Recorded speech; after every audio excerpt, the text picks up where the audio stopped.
حضرت امیر المؤمنین ایدہ اللہ تعالی فرماتے ہیں، اس زمانے میں جیسا کہ میں نے پہلے بھی کہا کہ دعاؤں کے ساتھ ساتھ حضرت اقدس مسیح موعود علیہ السلام کی تفاسیر اور علم کلام سے فائدہ اٹھانا چاہیے۔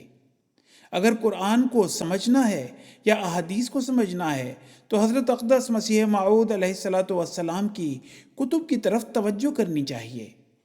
یہ تو بڑی نعمت ہے ان لوگوں کے لیے جن کو اردو پڑھنی آتی ہے کہ تمام کتابیں اردو میں ہیں، اکثریت اردو میں ہیں، چند ایک عربی میں بھی ہیں۔ پھر جو پڑھے لکھے نہیں ان کے لیے مسجدوں میں درسوں کا انتظام موجود ہے، ان میں بیٹھنا چاہیے اور درس سننا چاہیے۔ پھر MTA کے ذریعے سے اس سے فائدہ اٹھانا چاہیے،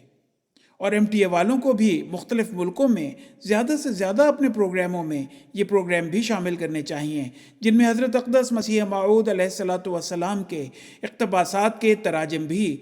ان کی زبانوں میں پیش ہوں۔ جہاں جہاں تو ہو چکے ہیں اور تسلی بخش تراجم ہیں وہ تو بہرحال پیش ہو سکتے ہیں، اور اسی طرح اردو دان طبقہ جو ہے، ملک جو ہیں، وہاں سے اردو کے پروگرام بن کے آنے چاہیے جن میں زیادہ سے زیادہ حضرت اقدس مسیح موعود علیہ السلام کے اس کلام کی معرفت کے نکات دنیا کو نظر آئیں اور ہماری بھی اور دوسروں کی بھی ہدایت کا موجب بنے۔ اللہ تعالیٰ کے فضل سے جو بے انتہا لوگوں کو احمدیت قبول کرنے کی توفیق مل رہی ہے، کروڑوں میں احمدیت داخل ہو چکی ہے، ان کی تربیت کے لیے بھی ضروری ہے کہ ان تک حضرت مسیح موعود علیہ السلام کے الفاظ پہنچانے کی کوشش کی جائے، اور یہ چیز تربیت کے لحاظ سے بڑی فائدہ مند ہوگی، تربیت کے شعبوں کے لیے بھی بہت فائدہ مند ہوگی۔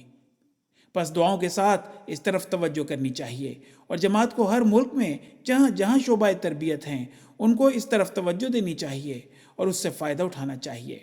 حوالہ خطبہ جمعہ فرمودہ 11 جون 2004۔